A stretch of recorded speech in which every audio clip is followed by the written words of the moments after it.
People from all over the world come to see North America's greatest river. That's as true today as it was back in 1854, when a huge party embarked upon a journey along the upper Mississippi that was to make history. Hi, I'm Chuck Strinz. We're going to retrace the route of the Grand Excursion of 1854. Back then, the river was full of surprises, and it still is. But today they're different.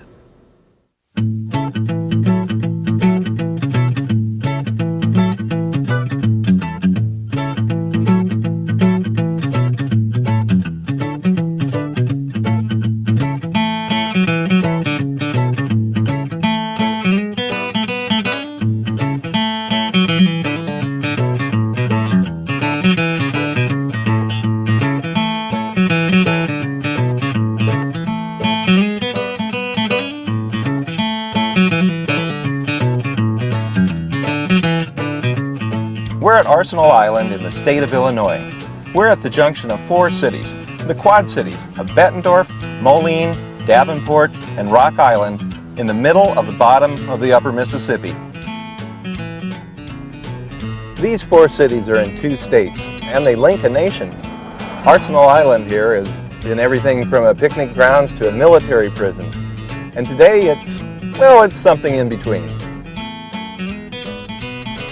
There's a private 18-hole golf course here. Duffers and pros alike are welcome, after they've been cleared at the gate. See that casino? Back in 1854, that spot was the end of the line for the Chicago and Rock Island Railroad. But it was the beginning of the greatest river party in the wilds of the Western world.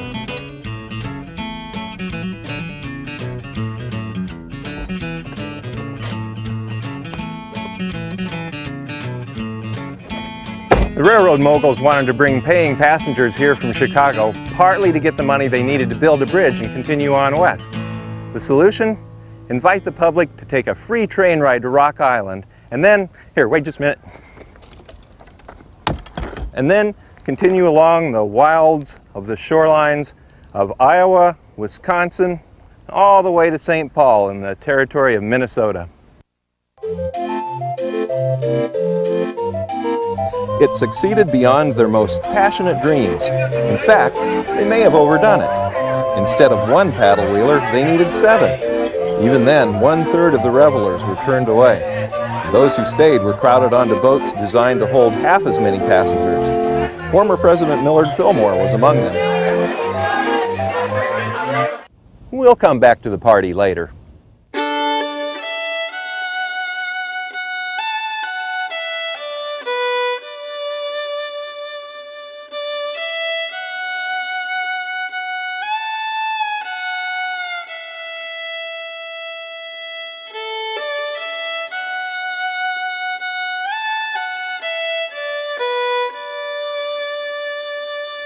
This place was also the end of the line for 1,964 Confederate soldiers who were among about 12,000 prisoners here during the Civil War.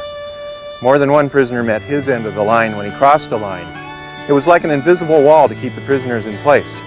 At first, enforcement was lax, but eventually, if you crossed the line, you were shot dead on the spot. That's why they call it a deadline. It's a term first used at Andersonville and soon adopted for the prison that was here on Arsenal Island.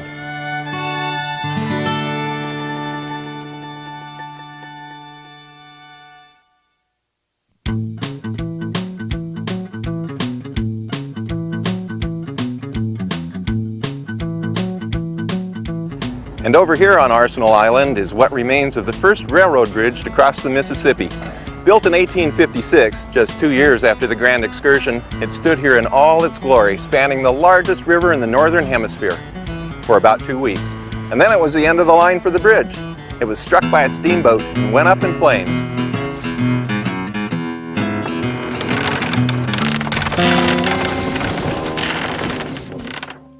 Today, if something like that happened, there would be a lawsuit. Back in 1856, when the big bridge caught fire, there was a lawsuit. The railroads hired a young lawyer from Springfield, Illinois to argue their case. We have a special guest to tell you all about it.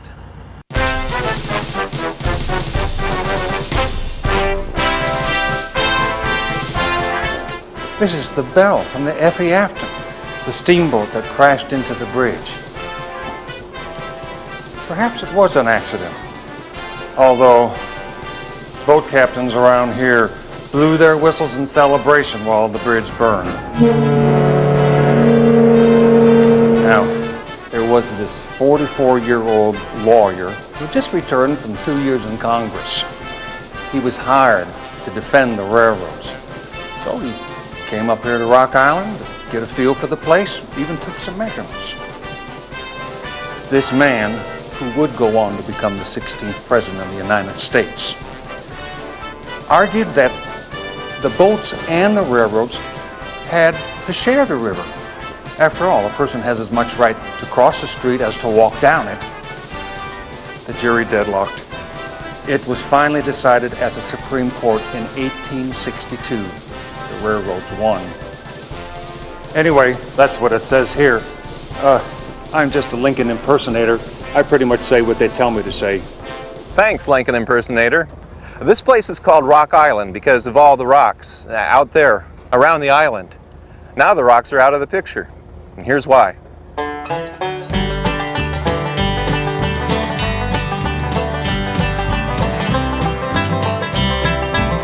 This is Lock and Dam number 15. It's one of 29 that have brought the Mississippi under control. Before that, river pilots ruled this section, and they still do, but some of the romance is gone. That's what happens when you tame a river. It's necessary for commerce. And to that end, I think I'll buy me a new hat.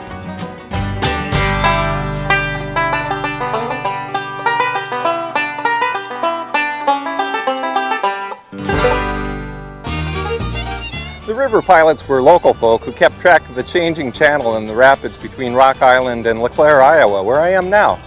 It's a town with a storied history, and Mary Roller is just the person to tell the stories. The people here were mostly river pilots and riverboat builders. Mary is a descendant of both lines on both sides. Philip Suter lived here on the banks of the Mississippi River with his first wife, then had 2 other wives, 12 children, and 2 of those 12 children are my great-great-grandparents. They were, in fact, my parents' grandparents on both sides. So my mom and dad were cousins. They'd known each other all of their lives. And when they decided to get married, my mother said, "You're never going to be on the river, or I am never going to marry you." So he worked for a while in a foundry, hated it, could not stand being inside. It just bothered him so much. So he learned how to weld, and became a bridge builder. And he, in fact, worked on 3 of the bridges that go across the Mississippi River in this area. This is Mary's big project now. She's renovating a house built by the first licensed river pilot here on what had been the most dangerous section of the Mississippi River. And that was her great-great-great-grandfather, on both sides, like she said. Mary calls this her museum. But up the river about a mile, there's another museum with river exhibits. It's called the Buffalo Bill Museum. Buffalo Bill? That's right.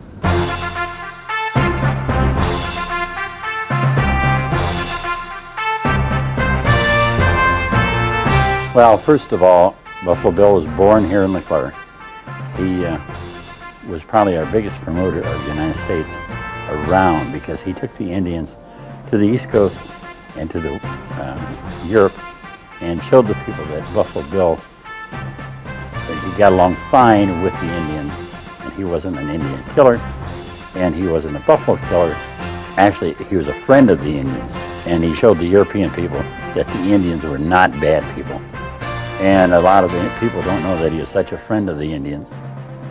A lot of people don't know that he is a PR person for the United States, a well-known PR person for the and he was the first non-political, non-military person ever knighted by the Queen of England. William Cody was born just outside of town and grew up here across the road from the Mississippi River. Seems like an odd start for a guy that made his name supplying railroad workers with bison meat. After that, Buffalo Bill traveled the globe with his famous Wild West show. From these humble beginnings, William Cody certainly went far. And so did his house. For a house, that is. The city of LeClaire sold it for $150 in 1933, and it became the basis of the Buffalo Bill Historical Center in Cody, Wyoming. Not many houses can say they moved 1,191 miles from home. But then, not many houses can say anything. Unless they're haunted, I guess. You know, Buffalo Bill would still be Willie Cody if he never had the lead to shoot those bison. Where did all that lead come from? Well, some of it probably came from the first lead mine in the country, which is just up the river a bit.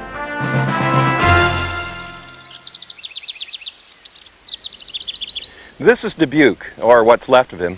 No, not there, over here. Dubuque the man is buried here. Dubuque the city is alive and thriving, especially around the ice harbor, near the old shipyard.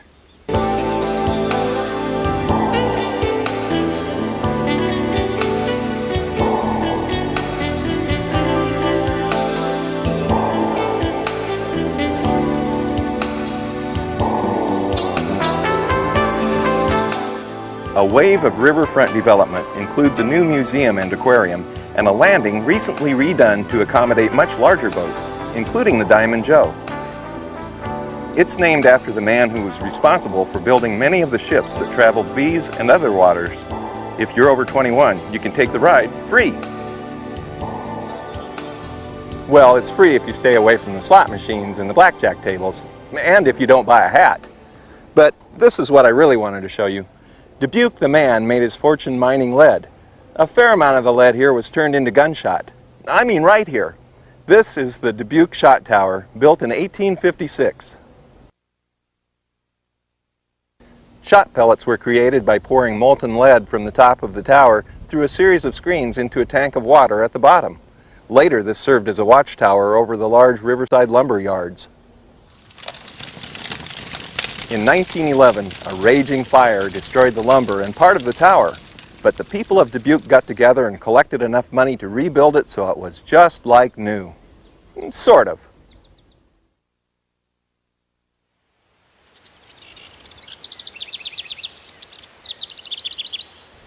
Well, I don't know about you, but when I think of Iowa, lead isn't the first thing that comes to my mind. But that's what brought many early settlers to this part of the country. And Dubuque, the man, wasn't the first to come. Back in the 17th century, the acting governor of the territory noticed lead beads on a local American Indian. And that's how Nicholas Perot learned of a place where galena, a type of lead, could be chipped from the walls of a cave. That mine was featured on maps years before George Washington was born.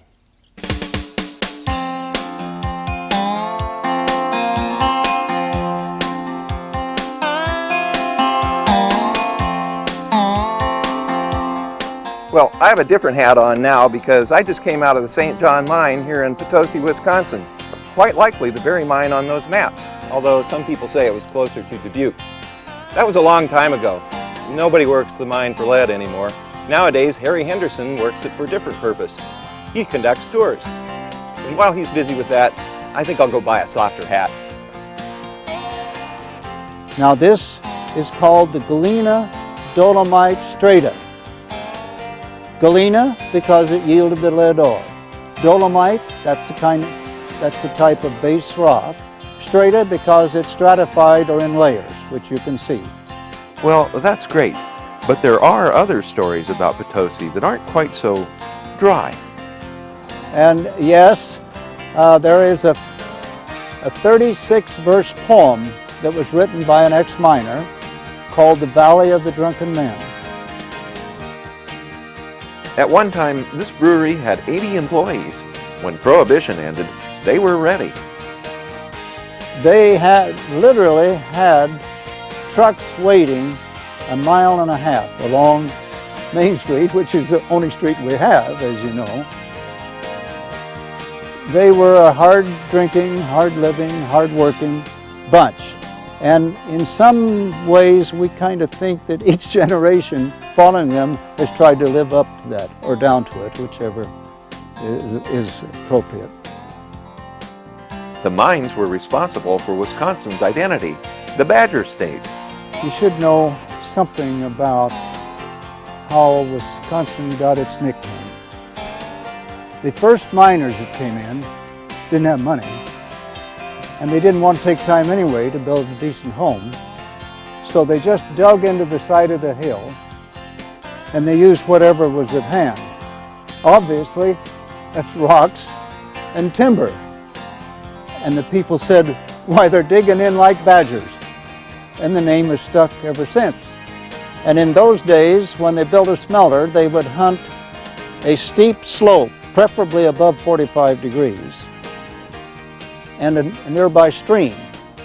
The galena is a lead sulfide. And what are they getting rid of? Sulfur fumes. And why the stream? For shame, to wash away the waste. Well, you know something? The trouble with the Indians wasn't finished. Black Hawk, a chief of the Sac and Fox Indians, and other leaders said, these new settlers are ruining the streams, and that the fish are dying. Well, you can imagine what was wrong. Not just lead poisoning, but all the other stuff that was being, like the sulfur and all the other trash that was being. So they had pollution and environmental problems way back 160 years ago. And the Indians were smart enough to know it. Like the Grand Excursion boat ride, Black Hawk, the Sac Indian leader, started out in what is now Rock Island. The war named after Black Hawk destroyed one nation as another expanded. Afterwards, he was reviled by the conqueror, and later loved by its people. Today, his name lives on in schools, sports teams, parks, about anything that comes to mind. One thing's for sure, the man made his mark. Many know his name, but few have heard the story. There's plenty of time to talk about war. We'll get back to Black Hawk later. Right now, let's talk about the water and the land. Remember that first railroad bridge across the Mississippi back on Arsenal Island? Well, before there were bridges, there were ferries. They traveled back and forth across the river all along its shores. And there aren't many left now.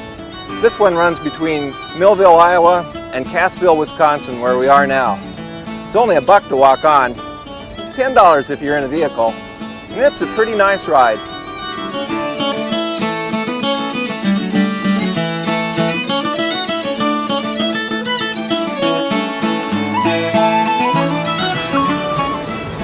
We aren't far from a really incredible place. If you've ever been there, you know what I'm talking about. The driftless area, home to valleys and bluffs that seem to wrestle each other for dominance. And here's the perfect person to tell us more. It's Steve Meager from the Cooley Celtic Band. Hi, Steve. Hi, Chuck. Steve's band is based in La Crosse, Wisconsin, up the river a piece. When he isn't playing in the band, Steve's a geologist and teaches at Western Wisconsin Technical College. Steve, what the heck's a coulee? Well, Chuck, a coulee, the word literally comes from the French verb couler, which means to flow. But here, coulee refers to a steep valley that's flanked by limestone or sandstone bluffs. Coulees occur in this part of Wisconsin, Minnesota, and Iowa. That's also referred to as the driftless area. It's called the driftless area because when the last glaciers advanced from the north about 100,000 years ago, they missed this area. And unlike the surrounding area, here the glacial ice didn't leave behind a blanket of earth material, sand, rock, and soil, what geologists call glacial drift. Instead, the bedrock here was left exposed to erosion by tributaries that lead back to the Mississippi. And in the driftless area, unlike the surrounding area, which has gently rolling hills made of glacial drift, here what we have is a much more dramatic topography where you'll see exposed bedrock bluffs and steep valleys or coulees. Well, thanks, Steve. That's just the break we needed. How about if you play us into shore? Sure, that's why you brought me out here.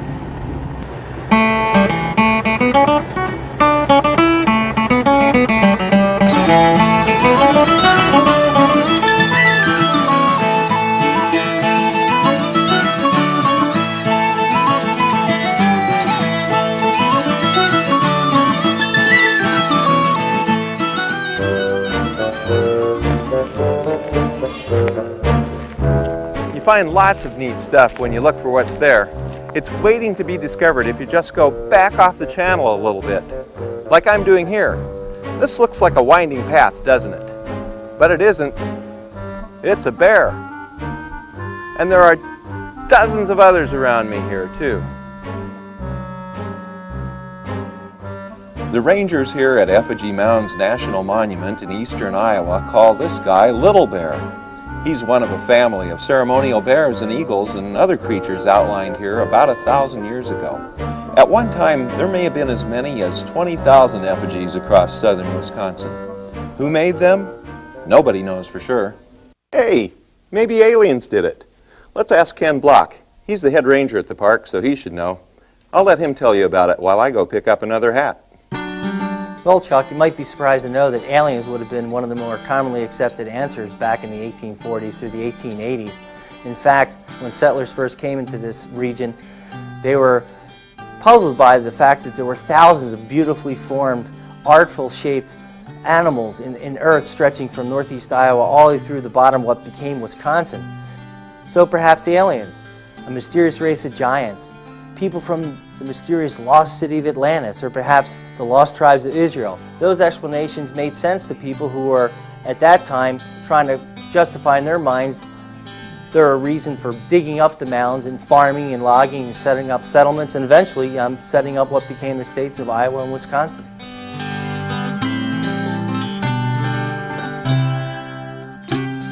Why go to all this trouble to preserve these crude outlines? Well, it's because they're part of history, our history. They're part of us and what makes us human. From our earliest days, we recognize symbols and we use them to communicate our thoughts and our feelings. Like these kids. In a way, what they're doing now is helping us all go to another time, back on the Mississippi.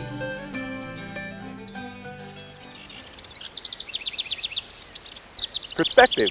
It's all in how you look at it. And when we go back to understand another time, we always bring our own baggage.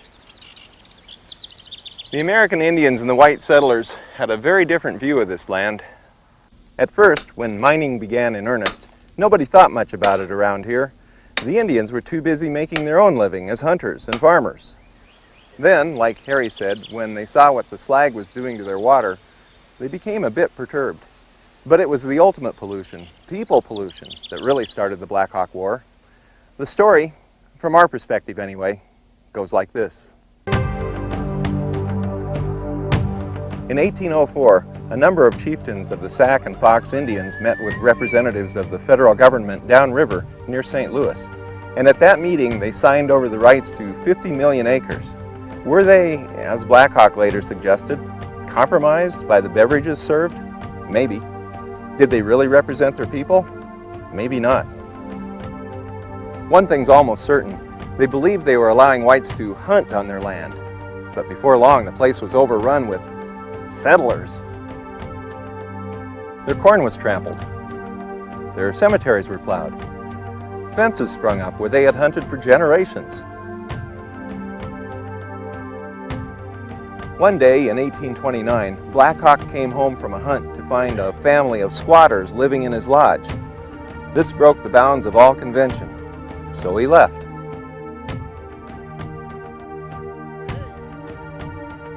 In 1832, 3 years later, Black Hawk and 1,000 Sac and Fox men, women, and children returned to reclaim their land.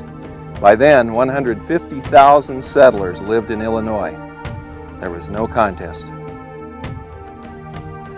Black Hawk escaped to Wisconsin, but was betrayed for $100 and 20 horses. The government paraded him across the country as a war trophy. At first, he was hated, but as the tour moved east, his celebrity grew, and he spent his final years attending polite gatherings and hotel banquets.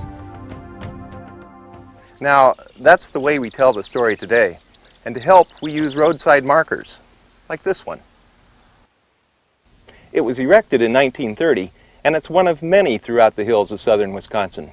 A few, like this one, are next to newer historical monuments that are meant to clarify some of the inaccuracies and to put the language of the times in perspective. If you don't know where you've been, you'll never know where you're going. Some of the descriptions of the Sac and Fox are not acceptable today. Fortunately, rather than bulldoze the old monuments like a history that never happened, the state chose to add the earlier perspective to our current body of knowledge. And I, for one, respect that. And speaking of respect, here's one guy I'll respect from a distance. He's a timber rattler, one of only 2 species of rattlesnake in Minnesota, as far as we know. The timber rattler is endangered, which isn't too surprising when you consider the Minnesota climate. Its habitat is in the heart of the driftless area. Here's what Steve was telling us about. Huge vistas, broad, interesting landscapes. None of this changed when the last great glaciers sculpted much of the rest of the country. This is how it was thousands and thousands of years ago. The river cut back and forth to form this valley and ran maybe even 100 feet deeper back then. It's silted in a little bit. We're at Minnesota's Great River Bluff State Park. And over in Wisconsin, they have their bluffs too. Let's go over and see what happens when bluffs go wild. Come on! Alright, do it. Just get going, man. Alright. Come on! I'm a big old bluff, and you know I'm mighty tough. If you wanna chill, you're gonna hear about my stuff. Yo, yo, yo, check it out. Now, yo, yo, in the house, in the Casa de Vida. Who am I kidding? I'm just an old white guy. I don't need rap. What I need's rock. And here's one now. Push. Talk about rocking on in. That's exactly what happened here in Fountain City, Wisconsin at the Rock in the House. Yeah, that's what I said, not house on the rock. That's about 130 miles southeast of here. This is where a 55-ton rock came crashing down the side of this bluff behind the Anderson house. Maxine had just rolled out of bed and was in the kitchen when it hit. Now you can visit this wondrous site. It's only $1. Just leave your money in the box if nobody's home. Same with anything you buy, like rocks or hats. Mrs. Anderson got away unharmed, but Mrs. Doubler next door wasn't so lucky in 1901. There was a rock with her name on it. And just outside of town, there's a rock 10 times this big. And when it rolled down into another part of Fountain City, nobody got hurt. But if this keeps up, they're going to have to change the name from Fountain City to Flatten City. Okay, enough of this. Let's get back on the Mississippi again.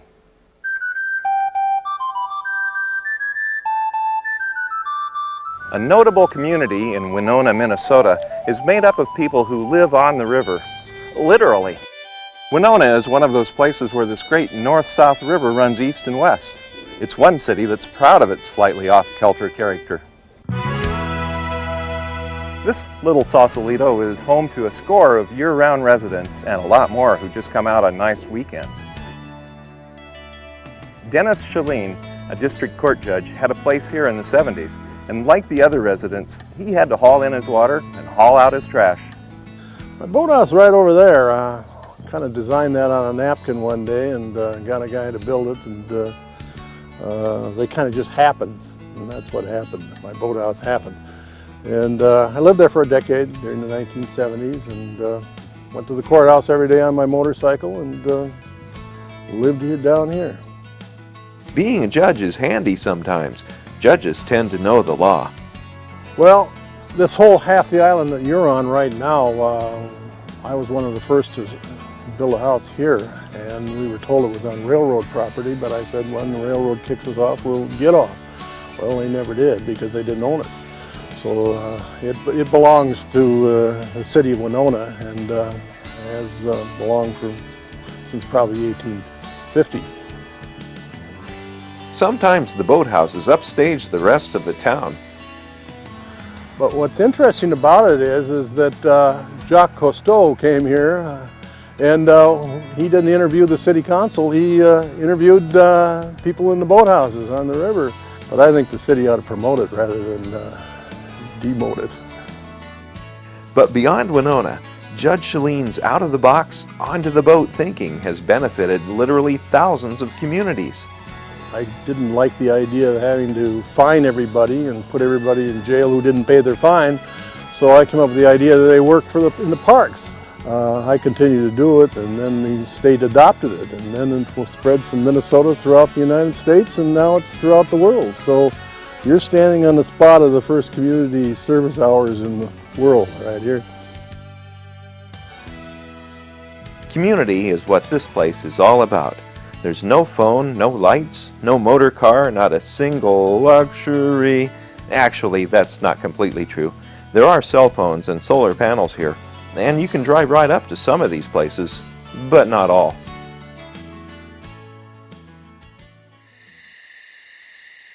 Here, every month during the full moon, weather permitting, the residents get dressed, come together, build a bonfire, and share fellowship. Once, this was the land of the Dakota. One of their leaders, one of several named Wabasha, had been given a cap by a white friend. Wabasha's eye had been wounded in a lacrosse match, and he liked to pull the cap down to hide the scar.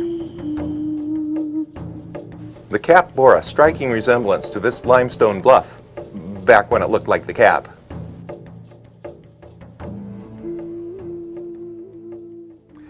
But it's gone now. Well, they're both gone, the cap and the bluff. Well, the bluff isn't completely gone. Part of it's right out here. Until recently, limestone sidewalks ran all over Winona. Now only a few are left. Here's Winona and Bob Sebo to tell us more. Hi, Bob. Hi, Chuck. The sidewalk story is a good one about Winona. The limestone sidewalks were really something that made Winona unique. There aren't many of them left anymore, although I think there is a short stretch on West Wabasha Street if you want to go look for it. The sidewalks did do a number on Wabasha's cap, which we now call Sugarloaf. They mined most of the limestone away from that natural formation. The Daughters of the American Revolution purchased the property back in the early 1920s and preserved what was left. Those are the stories we like to tell about Winona. Interesting, historic, cool stories. A lot of people these days want to hear about Winona Ryder, of course. Born Winona Horowitz, the story goes, at a commune outside of Winona. No record of her birth has ever been found to the best of my knowledge, but the old wives' tales say that that's her connection to Winona. You know, Winona Ryder isn't the only famous Winona from around here. The original Winona was a beautiful native princess. In fact, Winona means firstborn daughter in Dakota. Winona was promised to one man but loved another.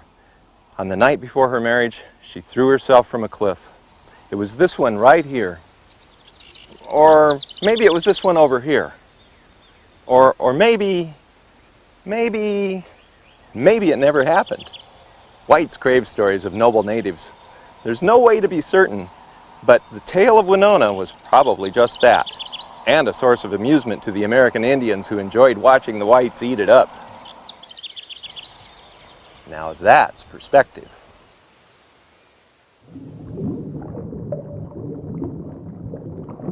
And so is this. We're at a place called Lake Pepin, and it's... wait a minute, you got a little bit of water in the lens there? There, that's better.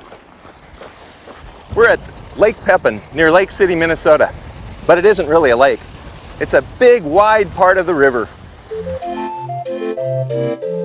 On a beautiful night in 1854, under a nearly full moon, the people on the boats of the Grand Excursion flotilla were having such fun, so rather than tuck themselves in, they tied their boats together and danced till dawn while they continued on their way to St. Paul.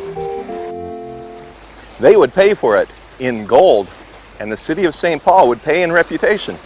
But I'm getting ahead of myself. I don't want to be there yet. I want to be over here. Something almost magical happened here. There was this guy, see, his name was Ralph W. Samuelson, and he was just 18 years old when he invented water skiing right about here in 1922. What he did had never been done, and now it's a worldwide industry. Something that goes with motorboating like motorboating goes with water skiing.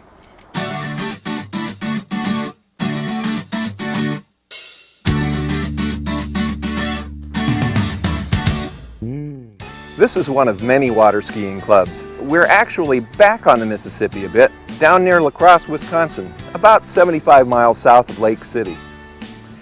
Here, the River City water skiers meet after school, on weekends, in practically any weather, as long as the water is open. Club Director Dewey Schultz can tell us more. We got 75 members, about 35 to 40 skiing members right now, aging from about 9 years to me, 49 skiing. And the rest are support members. It takes, for every skier in the water, it seems like it takes another half to support them with all the boats and activities going on. Yeah, we compete in actually 3 tournaments each year. We do a pre-tournament generally in early June, mid-June. Then we go to our state competition, which is mid-July at Wisconsin Rapids. And if we do well there, we'll go on to nationals as we did this year, which was in Waterloo in first week of August. So. All through the summer at Airport Beach on Wednesday nights at 7, the River City water skiers put on a show.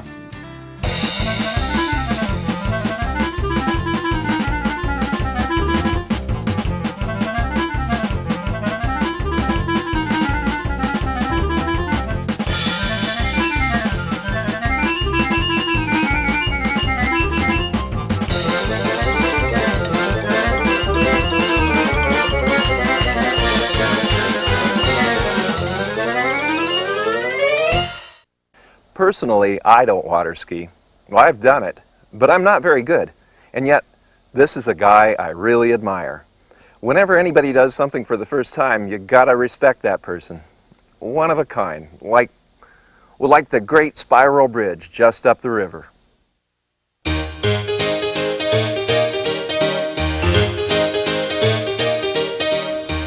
We're in Hastings, Minnesota, not far from the end of our trip.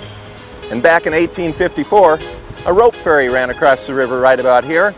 It cost 10 cents to cross. And then, in 1897, it went toll-free. It was progress, and it meant commerce. And before long, a bridge went up. People in Hastings loved their world-famous spiral bridge. When it was completed in 1895, there was nothing like it. There's still no match anywhere. Yep, they adore their spiral bridge. All sorts of businesses are named after it. You see its likeness everywhere, in every imaginable form. It's on paintings, clocks, lots of postcards, artwork of all types. The only trouble is, there's no bridge. Not anymore. This is all that's left of it.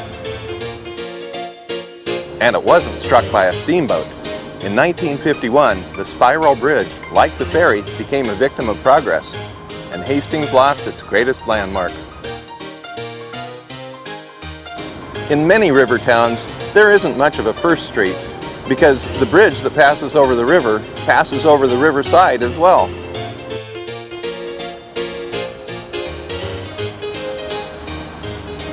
The unique spiral bridge brought traffic around like this to the main street. And there you are, Bob's your uncle. Today, you'll see a thriving business community on 2nd Street, now also known as Main Street. And when anyone dares suggest raising a Hastings landmark, the cry goes out, remember the spiral bridge. Well, I don't have anything against this great work of modern engineering, but the spiral bridge was one of a kind. There's nothing else like it, nothing in the world, except this.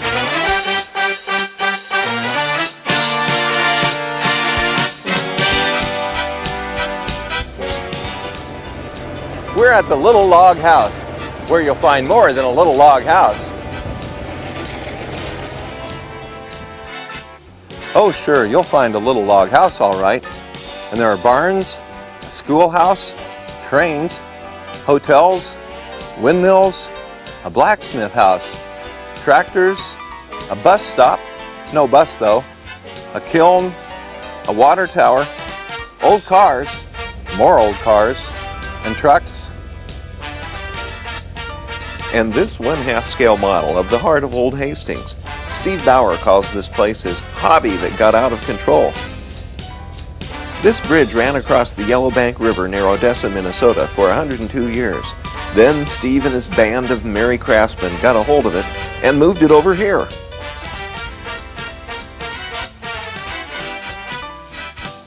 They brought in all of this stuff. The St. Boniface Church over there was taken down and rebuilt brick by brick. Hastings has no shortage of famous settlers. William G. Leduc was a Civil War hero, then a federal commissioner of agriculture. He helped develop what is now known as patent flour. His classic home still graces the Hastings landscape. And then there's Gumby. That's right, Hastings is where Gumby, the toy, was born. The little green giant of the toy world, created by Art Clokey, launched his TV show in 1956 and his merchandising empire shortly after that. A man named Roger Mosman invented the process for holding flexible wires in the molds. This process is still used by toy companies everywhere. Another man just up the river was interested in molding character, not characters. This landing once led to a settlement that was meant to be the country's most cultured city. It was the dream of Ignatius Donnelly, and back then many people said he was the world's most famous American.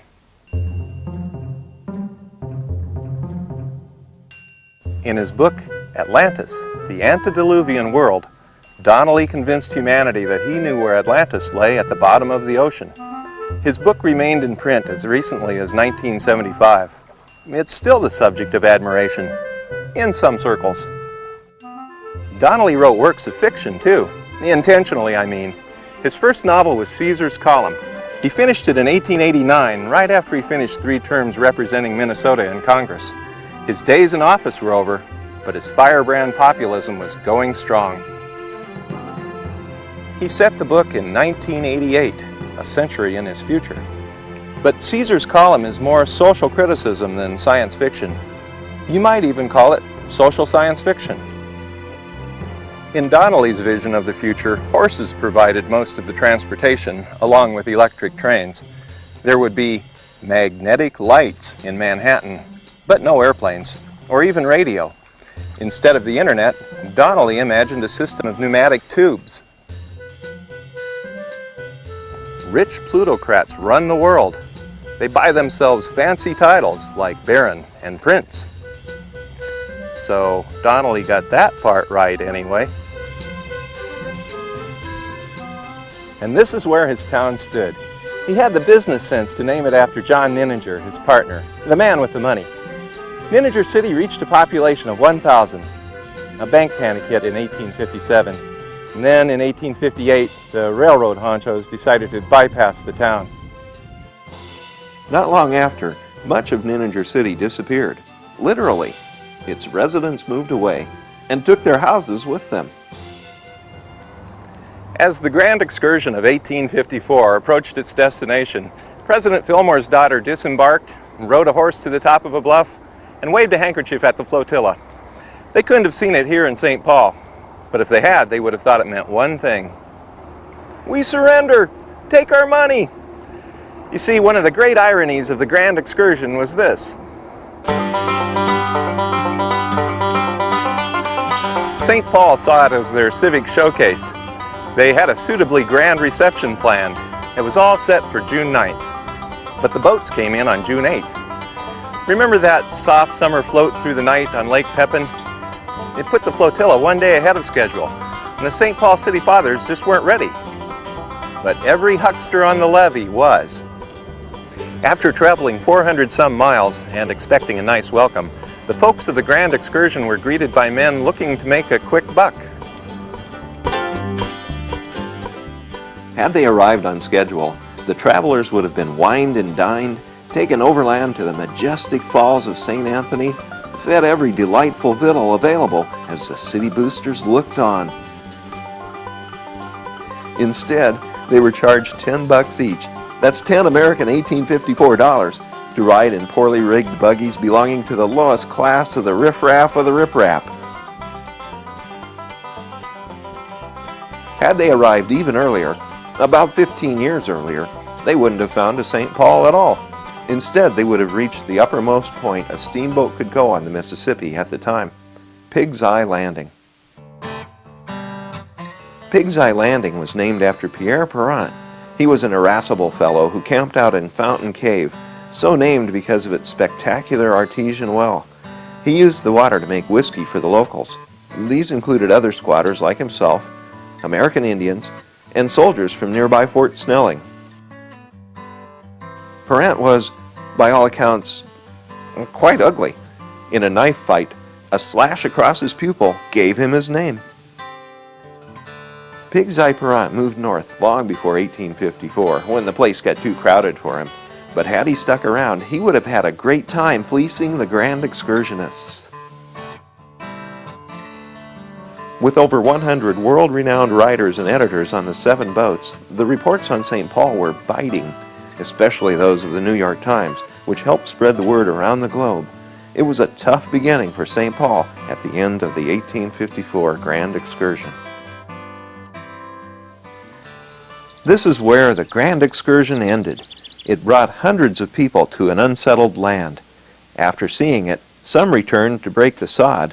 Others took advantage of the sod breakers. And right here, a cooperative group of farmers found a way to fight back. By the late 1800s, 2 factors really are cutting into farm profits in this region in the Midwest. That railroads are starting to control the flow of grain out of the Midwest. And a number of big grain merchants get the idea that they can control the marketing of grain in the Midwest. So people like Frank Hutchison Peavy and William Wallace Cargill come to Minneapolis, and they join the millers at St. Anthony and the Chamber of Commerce in Minneapolis, and they begin to control the flow of grain through the Twin Cities and the region. By the 19-teens, 70% of the grain in the Midwest is going through the Minneapolis Chamber of Commerce and through Minneapolis. So farmers are really trying to find a way, how can we take back control of the marketing of our grain in the Midwest. So they start forming cooperatives in the early 1900s, and one of those cooperatives is known as the Equity Cooperative. What's unique about the Equity Cooperative is that they build the first farmer-owned terminal cooperative elevator in America. So the Equity Elevator in St. Paul was the first time farmers built a terminal elevator in the country. And from that elevator and from that movement, by the 1950s, one of the major agricultural historians said the cooperative movement had become a common thing in America. And then in 1917, they complete the structure and they baptize it with river water, hoping that the Mississippi is going to become a factor in shipping again in the Midwest. The irony is that that same year, in 1917, the shipping on the Mississippi dies. There's no through traffic between St. Paul and St. Louis. It's all local for the most part. So they continue to ship by rail. But in the early 1920s, navigation boosters start a movement to revive the river again, and they want a major new navigation project that's going to compete with railroads. The tall structure at this site is the head house. A head house is a structure that delivers grain from the elevators to another mode of transportation, in this case barges. And there's the sack house, which is the low structure next to the head house. And the sack house is a structure that was meant to store sacks of grain or sacks of flours, which is the old way of shipping on the Mississippi. So you'd store stuff in sacks, and then people would have to carry the sacks out to the barges and load them on a barge.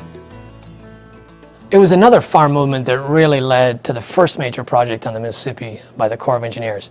In 1878, Congress authorizes a 4.5-foot channel project, which really came out of the Granger movement, a big agricultural movement nationwide that pushed for navigation of the Mississippi. And under that project, the Corps for the first time was going to survey the whole Mississippi River from St. Louis, or the whole upper Mississippi from St. Louis to the Twin Cities, to figure out how they could make it truly navigable and competitive with railroads. So they hired a bunch of engineers to physically survey the river, which they did, but then they needed someone to draft the map from all that engineering data and all those measurements, and they hired Henry Bossy to do that. And so Henry Bossy comes in to Rock Island District, the Corps, in 1878, and he begins working on this map of the Mississippi, the first comprehensive map of the upper river. And he completes it in 1887 to 1888, and it's published in 1888. And it's the most detailed map of the upper Mississippi until that time. And then Bossy also goes back, and now he knows the river really intimately, from spending lots of time on the survey, from drawing the maps, Now he goes back and starts photographing it in the 1880s and 1890s, and he really knows where to go, what angles to take, and as a result, his photographs are really spectacular. Bosse's photographs are blue for the most part. Most of the ones we see are this cyanotype image, or cyan or blue image, and it comes from the processing of the photographs. It's like a blueprint. There are a number of chemicals that they put together to make it work, and one was potassium ferrous cyanide, and the cyanide, or the cyan, gives it the blue color. And the thing about the blue images is that we have some Bosses that are black and white, but you lose horizon lines and you lose other details. It's really in the blue that the richness and the depth comes. Most professional photographers would not have done something in cyanotype. They would have gone to an albumin print or a black and white print. And what really makes Bosse's photographs unique, that they're getting so much attention and such high notoriety, is that they are blue. It'd be like someone becoming a famous photographer like Ansel Adams with Polaroid images. One of the things to look for in Bosse's photographs that people really should look for is the geometry of the images. There's a clear geometry in the images where he's lining up horizon lines, he's lining up railroads, he's lining up people. He lines up many things in these images, almost like an art composition.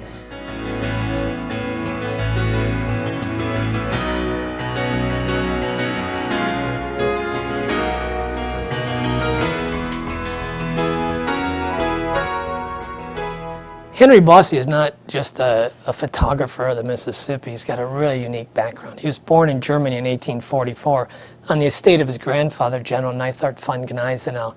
Gneisenau was the primary military strategist for the Prussian army during the Napoleonic Wars.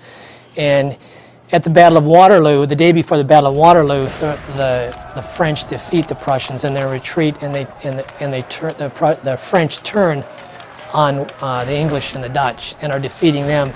Gneisenau rallies the Prussian troops, brings them back to Waterloo, and helps defeat Napoleon.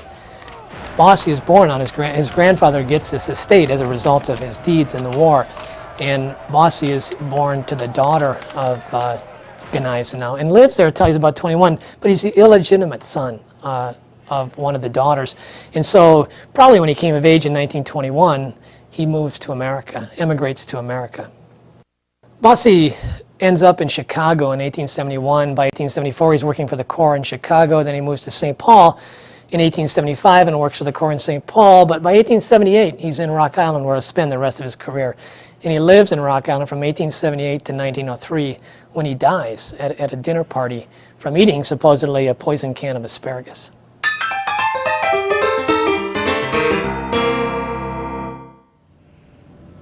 The river starts north of here, about 250 miles at Lake Itasca. Maybe we'll go up that way someday. But right now, we're going back on the Mississippi.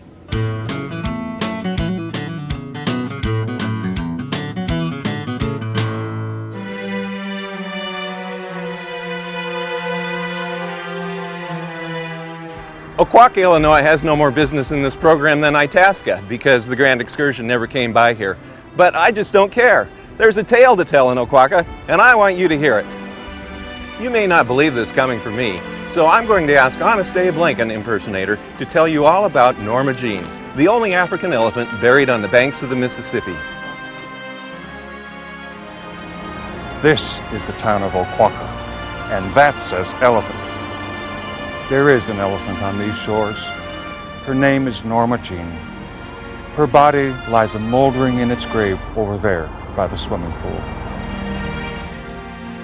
Norma Jean was just 30 years old when she passed through here in 1972.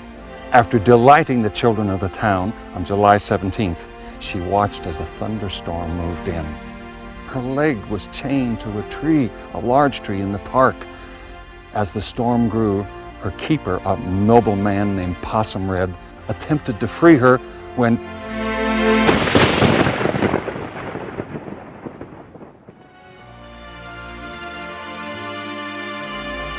July 17th proved to be the day of Norma Jean's last performance.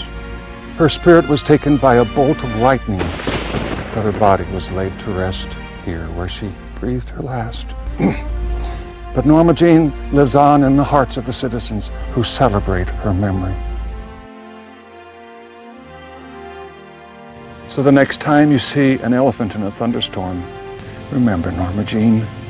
Pay tribute to a special performer who gave to the end so that we all could enjoy the beauty, the wonder of the mighty African elephant in all her splendor.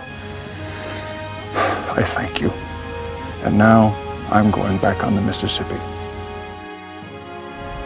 Thank you, Abe Lincoln impersonator. Thank you for taking time out of your busy schedule. Don't mention it. He's great. One of the best Lincoln impersonators, and a real credit to his kind. He takes his role pretty seriously. He's playing a man he believed could walk on water. In fact, he believes in his character so completely that, uh-oh,